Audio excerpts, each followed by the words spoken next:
नमस्कार दोस्तों, मैं वीरेंद्र कुमार फिर से हाजिर हूँ आप सभी लोगों के सामने आपके अपने YouTube channel global auto update में। तो चलिए दोस्तों शुरू करते हैं आज का अपना global auto update. Autos company अप्रैल के महीने में जीरो सेल्स की तरफ हेड कर रही हैं, जो कि फर्स्ट टाइम इंडस्ट्री में होने वाला है।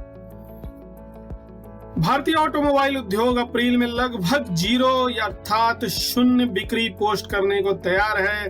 अपने इतिहास में पहली बार ऐसा हो रहा है, क्योंकि कारखाने और डीलरशिप देशव्यापी तालाबंदी के कारण बंद पड़े हुए हैं।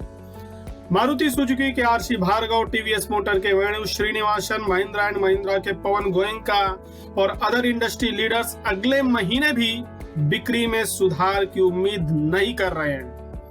उन्होंने इकोनॉमी और कंज्यूमर सेंटिमेंट्स पर कोविड-19 के प्रभाव के कारण इस क्षेत्र में लंबे समय तक संकट की चेतावनी दी है।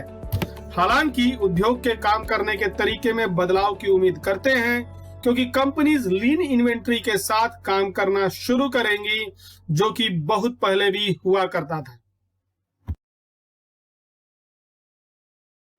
HMSI अर्थात Honda motorcycle scooters India limited ने वित्त वर्ष 2021 में टू व्हीलर इंडस्ट्री में डबल डिजिट डी ग्रोथ की भविष्यवाणी की है। कोविड-19 के कारण सेल्स की हवा निकली हुई है और टू व्हीलर इंडस्ट्री में डबल डिजिट ग्रोथ की संभावना है।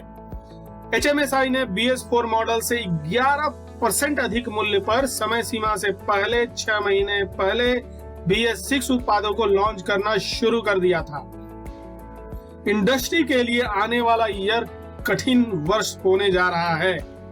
वास्तव में कोविड से पहले भी उद्योग वृद्धि के बारे में उत्साहित नहीं था। कंटिन्यू हेडविंड्स और दोपहिया के मूल्य बिंदुओं में बदलाव से एक कठिन वर्ष प्रदान करने की उम्मीद थी। कीमत में 10% से अधिक के बदलाव का बिक्री पर असर पड़ने वाला था। HSMI अगले कुछ महीनों में हरे रंग की शूटिंग नहीं देख रहा है, माने अच्छा संकेत नहीं देख रहा है। अब कोविड एक अभूतपूर्व पैमाने पर वैश्विक प्रभाव डाल रहा है, इसलिए यह भविष्यवाणी करना बहुत ही मुश्किल है, लेकिन निश्चित रूप से यहाँ से नीचे की ओर खिसकने वाला है टू व्हीलर इंडस्ट्री। लॉकडाउन के बाद भी चीजों को बसने में समय लगेगा। पहले 6 महीने आर्थिक गतिविधियों की रीबूटिंग प्रक्रिया होगी। कार्यस्थल पर बहुत सारे reverse migration, supply chain management और हेल्थ और सेफ्टी के इशू देखे जाएंगे।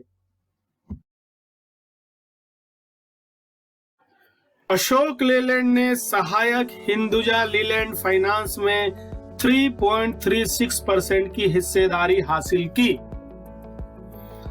अशोक लेलैंड ने अपनी सहायक हिंदुजा लीलैंड फाइनेंस लिमिटेड की इक्विटी के 3.36% के प्रत्येक 10 रुपए के 1.57 करोड़ शेयरों का अधिग्रहण किया है। अधिग्रहण की लागत जो है वो 119 रुपये प्रति इक्विटी शेयर की कीमत पर की गई थी।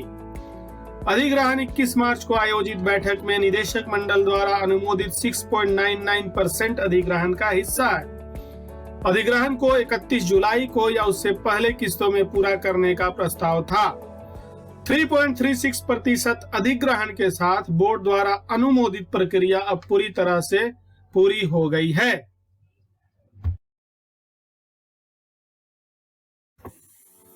महिंद्रा एंड महिंद्रा ने दूसरी बार इस सप्ताह 1000 करोड़ रुपए के NCD अर्थात नॉन कन्वर्टेबल डिवेंचर्स जारी किए। महिंद्रा एंड महिंद्रा BSE पर 3 साल के टेन्योर के लिए 1000 करोड़ रुपए की NCD सूचीबद्ध करेगा, जो सालाना 6.78% दे कूपन रेट पर होगा। इस सप्ताह यह दूसरा ऐसा इशू होगा। इससे पहले कंपनी ने 6.65% की कूपन दर पर सोमवार को एक्सचेंज पर 1000 करोड़ रुपए के समान रेटेड इनसेक्योर रिडीमेबल NCD सूचीबद्ध किए थे। Credit rating agency India ratings and research द्वारा स्टेबल आउटलुक के साथ इस इशू को IND AAA रेट किया गया था। यह समझा जाता है कि कंपनी इन फंडों को कोविड-19 के कारण उत्पन्न होने वाली कठिन अवधि से निपटाने के लिए अपनी स्ट्रैटेजी के रूप में उठा रही है।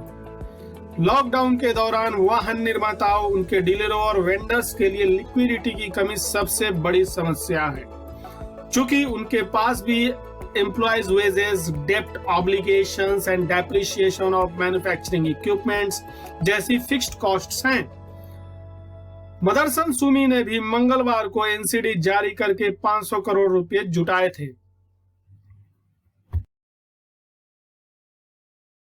HMSI अर्थात Honda motorcycle scooter India, Yamaha lockdown समाप्त होने के बाद उत्पादन फिर से शुरू करने के लिए ऑपरेटिंग प्रोसेसेस को कैलिब्रेट कर रहे हैं।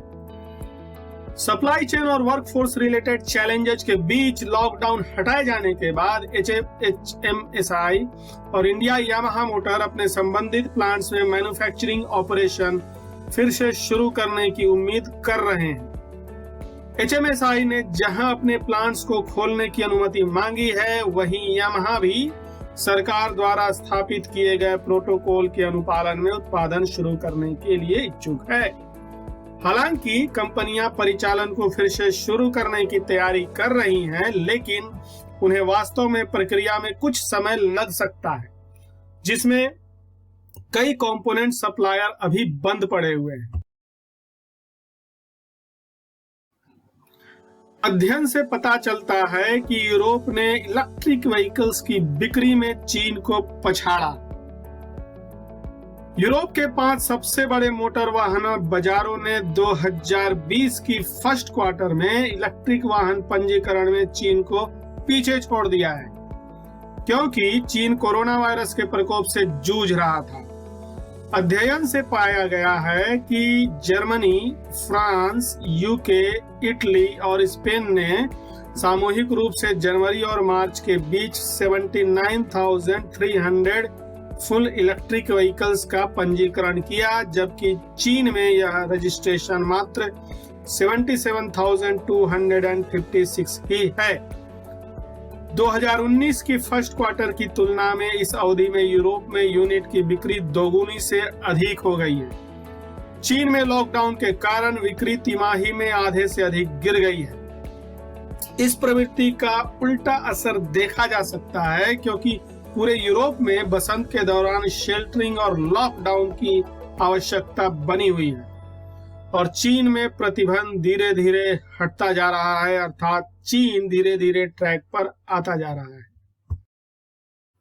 दोस्तों, यदि हमारा वीडियो आपको अच्छा लगा हो तो इसे लाइक करें, और यदि कोई आपके फ्रेंड ऑटोमोबाइल इंडस्ट्री में है या ऑटोमोबाइल की जानकारी रखना चाहते हैं तो उनसे ये वीडियो शेयर करें। और यदि आप मुझे कोई सुझाव देना चाहते हैं तो हमें कमेंट्स के माध्यम से सुझाव दें। और यदि हर सप्ताह इस तरह का वीडियो देखना चाहते हैं तो हमारे चैनल को सब्सक्राइब कर दें और बेल आइकन पे क्लिक करें। मुझे आशा है कि आप लोग घर पे होंगे, सुरक्षित होंगे। Stay at home, be safe.